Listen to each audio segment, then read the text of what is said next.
ছাত্র জনতা দেখিয়ে দিয়েছে জালিমকে হটাতে কিভাবে হয়, মাজলুমকে ইজ্জতের আসনে কিভাবে বসাতে হয়। বাংলার ১৬ কোটি মুসলমান দেখেছে মাজলুমের দশা কি হয় আর জালেমের পরিণতি কি হয়। আগামীতে কোন জালেম এ ভূখণ্ডের একটা স্বাধীন পুরুষ বা নারীর দিকে যদি চোখ তুলে তাকায়, চোখ উপড়ে ফেলা হবে, সুস্থ থাকতে দেওয়া হবে না, হবে না, হবে না।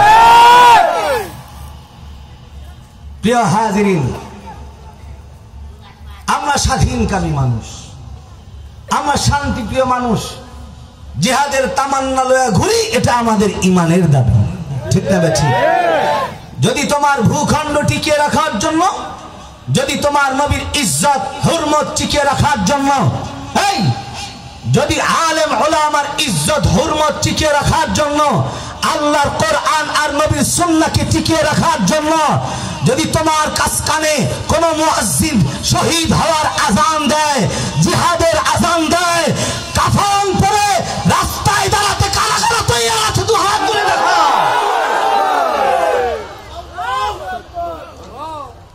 আছেন তো, রাজি আছেন তো ইনশাআল্লাহ? আল্লাহ তাআলা হার মুমিনকে কবুল আর মঞ্জুর করে নেন, বলেন আমিন। প্রিয় হাজিরিন, তাহলে শহীদ হওয়ার তামান্না থাকতে হবে। সাহাবীদের ভিতরে ছিল, ছোট্ট বাচ্চা তো তার ভেতরেও ছিল, কিশোর তার ভেতরেও ছিল, যে কিশোর তার ভেতরেও জিহাদ হওয়ার, জিহাদে অংশগ্রহণের তামান্না ছিল।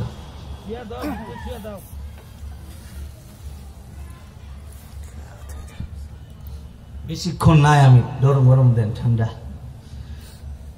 আমি যথাসময়ে ছেড়ে দিব, যেতে হবে বহুদূর, বড় সফর করে আবার আমার গন্তব্যে ফিরতে হবে। তবে আপনাদের কাছে ছোট্ট একটা মেসেজ দেওয়ার জন্য, যে নবীর প্রেম কতদূর প্রকাশ করেছি আমরা। আল্লাহ পাক তো নিজে তার বন্ধুর প্রেম প্রকাশ করছেন, সকল ফেরেশতারা মুহাম্মদ রাসূলুল্লাহর প্রেম প্রকাশ করেছেন, হার সাহাবী নবীর ইশক আর প্রেম প্রকাশ করেছেন, কিশোর সাহাবী নবীর প্রেম প্রকাশ করেছেন।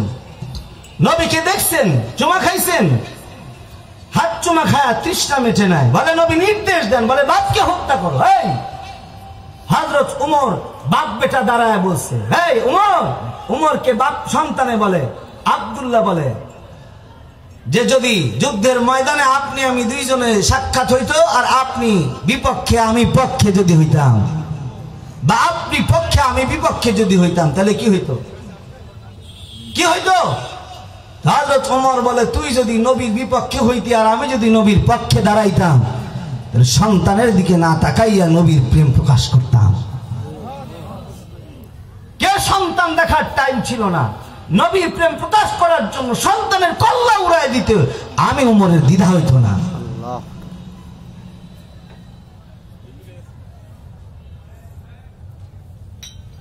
প্রিয় হাজিরিন, প্রেম প্রকাশ করেছেন। যখন বলছে যে বাপকে হত্যা করো, রওনা হয়ে গেছে, নবী দেখেছে দূর দূর করে দৌড়ায় যাইতেছে, নবী পেছন দিক দিয়ে ডাক দিচ্ছেন, যাই জান দাঁড়াও, এদিকে আসো। তো তখন তালহা বিন বারা চিন্তা করতেছে যে তাদের মনে হয় নবী আমার উপরে নারাজ হয়ে গেছে, আমার মনে হয় পরীক্ষা হয় নাই ঠিক মতো। তো যেভাবে দৌড়াইতেছিলেন আরো জোরে দৌড়ায় নবীর কাছে আসছেন।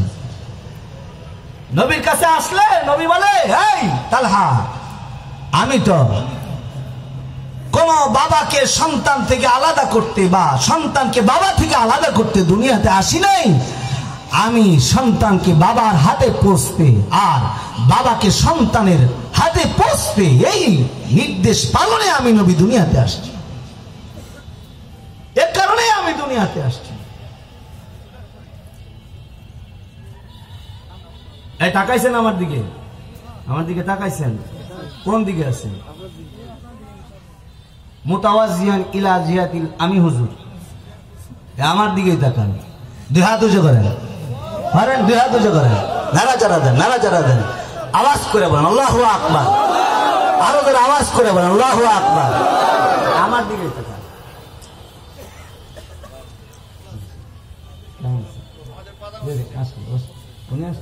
বসুন। প্রিয় হাজিরিন, যারা 17 বছর মজলুম হয়েছে তার মধ্যে উনি একজন আছে। ঠিক না বেশি? 17 বছর মজলুম না?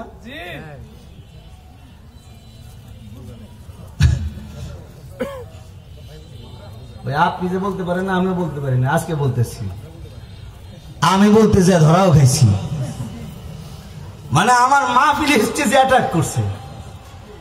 কুমিল্লাতে প্রোগ্রামে গেছি তো দেখতে তো মনে হয় যে টাটকা পীর নামে আসছে, কিন্তু আসলে ভেতরে টাটকা শয়তান। ওইটা আমার অ্যাটাক দিয়া কয়, এই মৌলবী কি কয়, মামুনুল হকের কথা কন।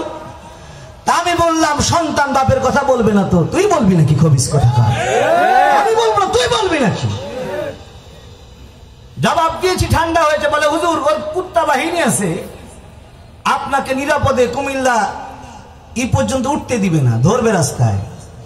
বলে আমার মোটরসাইকেল বাহিনী সাথে করে দিয়া এরপরে মেইন রোড পর্যন্ত আমাকে আগায় দিয়ে গেছে। তাহলে আগামীর বাংলাদেশে এই চিত্র আর হইতে দিতাম না। ঠিক না? ঠিক। এই চিত্র বাংলার মুসলমান আর কোনদিন মানত না। যা হয়েছে ওটা ইতিতে হয়েছে, পেছনে হয়েছে, অতীতে হয়েছে। ভবিষ্যতে সোনার বাংলায় কোন আলেমকে আমরা মাজলুম হতে দিব না, দিব না, দিব না, দিব না।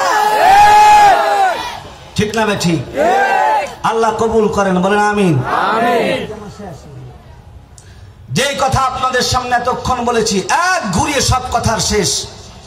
সেটা হইল, আমি ছোট্ট একটা মেসেজ দেওয়ার জন্য, যেই নবী দোয়ায় ঢুকলে দোয়া দামি হয়ে যায়, যেই নবী আজানে ঢুকলে আজান দামি হয়ে যায়, যেই নবী নামাজে ঢুকলে নামাজ মকবুল নামাজ হয়ে যায়, যেই নবী আসমানে আসমানে জান্নাতের গেটে গেটে আল্লাহ পাকের আরশ আজিমের চৌকাঠে, ওই নবীকে কি ওই নবীকে কি শুধুমাত্র এই জায়গায় আর দোয়ার ভেতরে রাখবেন, না জিন্দেগীর হার হার কর্মে নবীর সুন্নাত বাস্তবায়ন করবেন?